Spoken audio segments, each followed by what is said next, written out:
জলপাইগুড়িতে এসআইআর এর শুনানির নোটিশে সামনে এলো বিস্ফোরক তথ্য।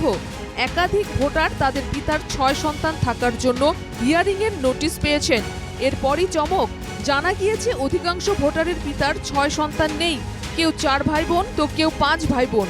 তারা প্রশ্ন তুলছেন, অতিরিক্ত ভাই বোন এলো কোথা থেকে? এই যে আমরা 4 ভাই বোন আসছে, আমরা 6 ভাই বোন আসছে। আপনারা 4 ভাই বোন, আর এখন নাম কয়জন আসছে? নাম আসছে 6 জনের। 6 জনের। 6 জনের। দুজন কোথা থেকে? দুজন এখন কোথা থেকে যে আসলো কে জানি। এখন আমরা 4 ভাই বোনে চলে আসছে এখানে। 4 ভাই বোন চলে আসছে। হ্যাঁ, চলে আসছে। কোথায় বাড়ি আপনাদের? আমাদের বেলাকোবা বাবুপাড়া। 5 বোন, আর নোটিশে দেখাচ্ছে আমরা 6 ভাই বোন। আপনারা 6 বোন? মানে একজন বেড়ে গেছে? একজন বেড়ে গেছে। এটা কি অবৈধভাবে? হ্যাঁ, অবৈধভাবেই করা হয়েছে, কারণ আমরা তো 5 বোন, নোটিশে বের হয়েছে আমরা 6 ভাই বোন। রাজগঞ্জ বিধানসভার 66 নম্বর বুথের বিএলও রজ্জাক আলীরও একই কারণ। তার দাবি তারা 4 ভাই বোন, অথচ ভোটার তালিকায় তার বাবার সঙ্গে আরও 2 জন সন্তানের নাম জুড়ে দেওয়া হয়েছে। রজ্জাক আলীর দাবি এই রকম নোটিশ আসায় বহু পরিবারের মধ্যে অশান্তি শুরু হয়েছে। রজ্জাক আলীর দাবি এই রকম নোটিশ আসায় বহু পরিবারের মধ্যে অশান্তি শুরু হয়েছে। পাশের পার্টে মানে ফ্যামিলির মধ্যে ক্যাচা লেগে গেছে। ওনার স্ত্রী হাজবেন্ডকে বলছে আপনার 6 ছেলে, আরও 2 ছেলে কোথায়?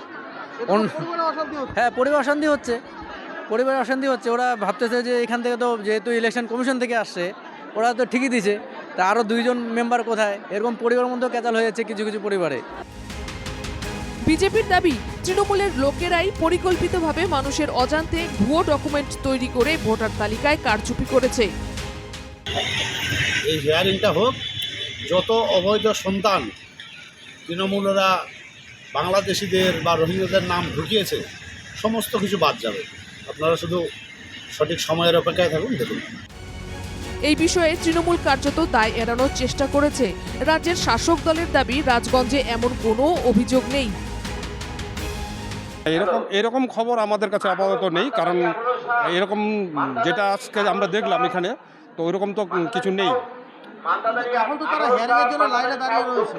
না, থাকতে পারে, কিন্তু আমাদের কাছে এরকম কোনো খবর নেই, কারণ এরকম নেই যে রাজগঞ্জ বিধানসভায় ভুয়ো ভোটার বা ফলস বাবা মা দেখিয়ে নাম তুলছে, এরকম আমাদের কাছে কোনো খবর নেই। কোথা থেকে এলো এই 2 জন বা 1 জন? এরা কোথা থেকে জুটলো তা পরিবারের লোক কেউই জানে না। এখন দেখার যে নির্বাচন কমিশন এদের বিরুদ্ধে কী ব্যবস্থা নেয়। রাজগঞ্জ থেকে পরিতোষ রায়, NK টিভি বাংলা।